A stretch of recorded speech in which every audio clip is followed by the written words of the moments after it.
you don't get to not deal with annoying people. You can only so far as like you could choose not to deal with some people, right? Gotta take a drink of water, which is unironically annoying. How to deal with annoying people. You don't get to not deal with annoying people. Under some circumstances, you can.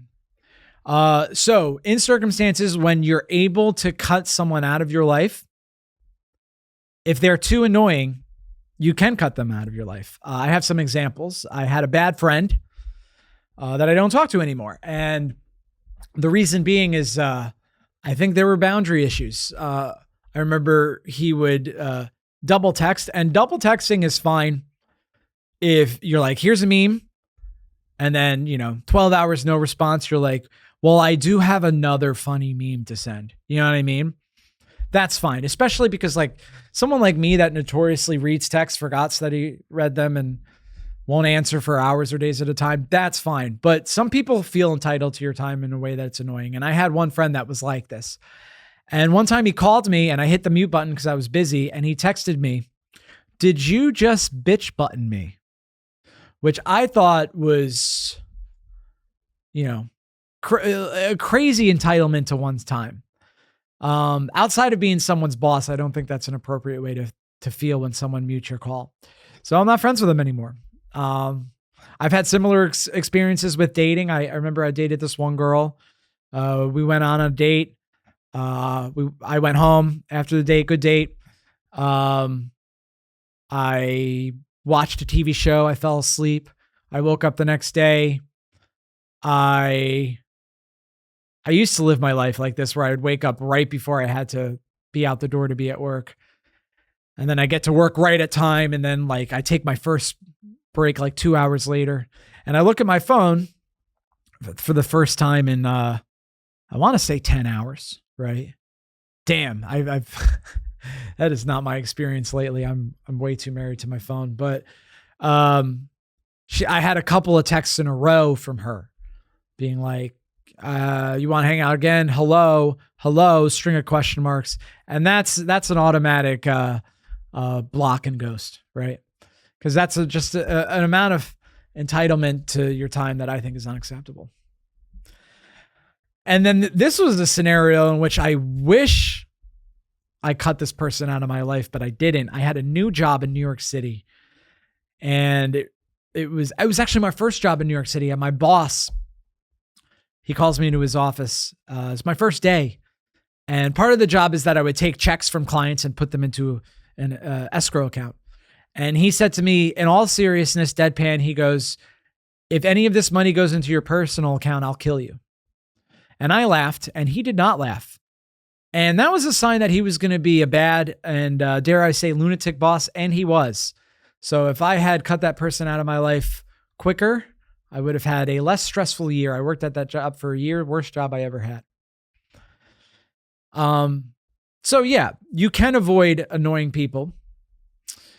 But sometimes you can't help being around annoying people. And why should you not be annoyed by annoying people? Well, being annoyed is unpleasant, and it could ironically make you annoying, right? For example, when I feel like someone is bothering me or disrespecting me or whatever, I'm less patient with people in return. It's kind of a cycle. You're almost passing your bad day or your bad time on to somebody else. And I want to be a good friend, partner, and coworker. So I don't want to do that. So how to deal with annoying people. First, you can reframe how you feel about them. I always tell myself this when someone is behaving in a way that I would never behave. No one is the author of their behavior. To give you an extreme example, if you had Ted Bundy, the serial killer, if you had his genetics and life experience, you would be Ted Bundy. And if you were Nelson Mandela, you would be Nelson Mandela. If you had Nelson Mandela's genetics and life experience, you would be Nelson Mandela. Okay, so I used the most evil person in the world and the most virtuous person in the world, right? Now, I could do a whole video on free will. I won't get into it now. Although if you're interested in that, please comment as such in the comments. I'll make one if you guys want to, but it doesn't have to go that deep. You don't have to think about, the illusion of free will or whatever. You could just do a bit of reframing that is, reframing is used in CBT, which stands for cognitive behavioral therapy. It also stands for cock and ball torture. And I could do a video on that too, if you guys are interested, but it basically means this: someone treats you in a way that you don't like, and you think about why they might have done that.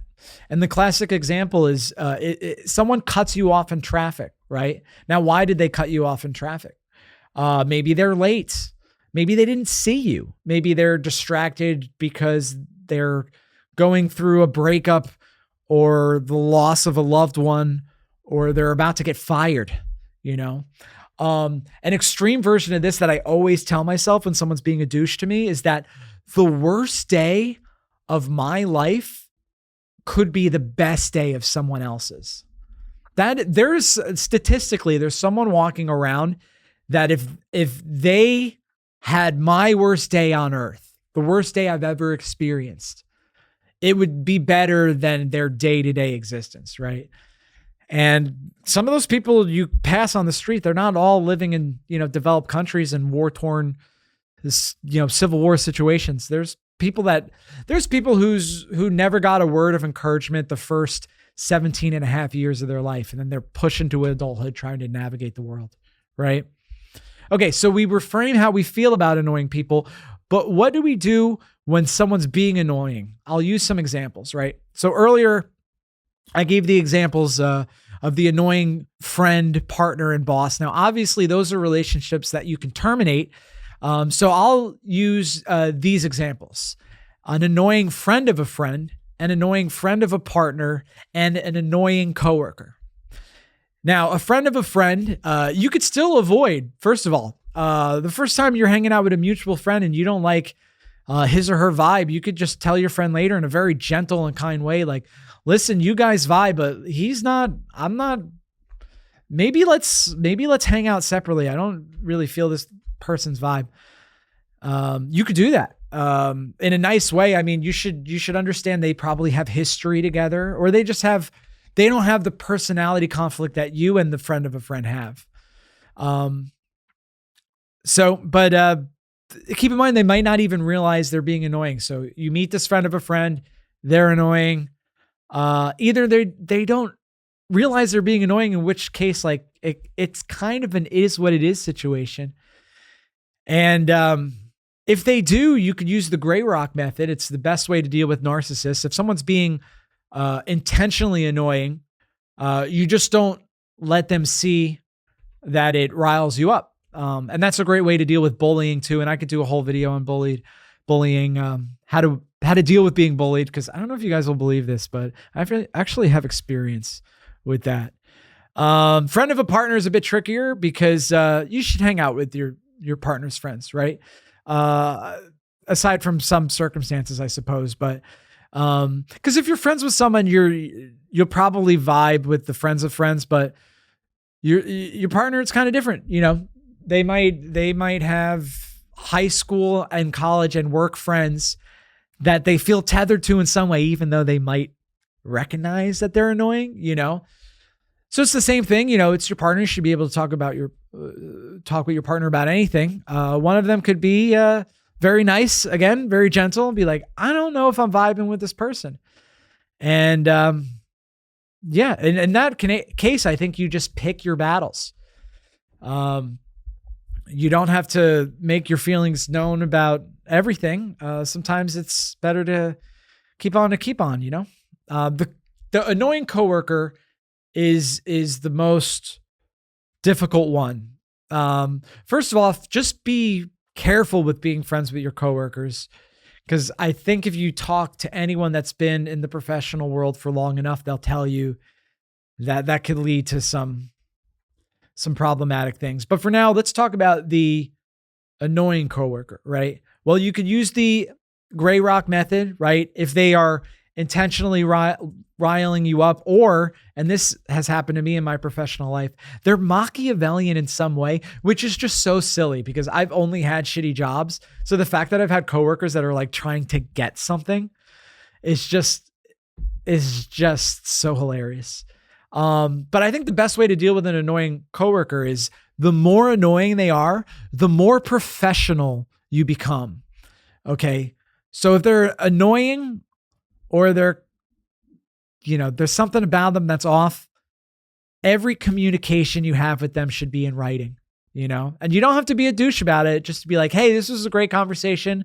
I'm going to send you an email where we summarize what we talked about today. And you could do that to your boss too if you have a crazy boss. But I'll leave you with this, guys. Don't ruminate. That's the best way to deal with annoying people in your life, right? Someone could be a douche to you, but you decide how long you want to be annoyed about someone being annoying, right?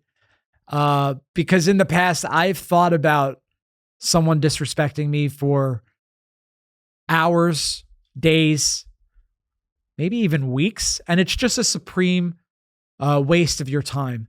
Ironically, I'm going to reference the Serenity Prayer. Now, as you know, I'm not a praying man, but you don't have to believe in God to know this. But we'll use God because that's how the prayer goes. God, grant me the serenity to accept the things I cannot change.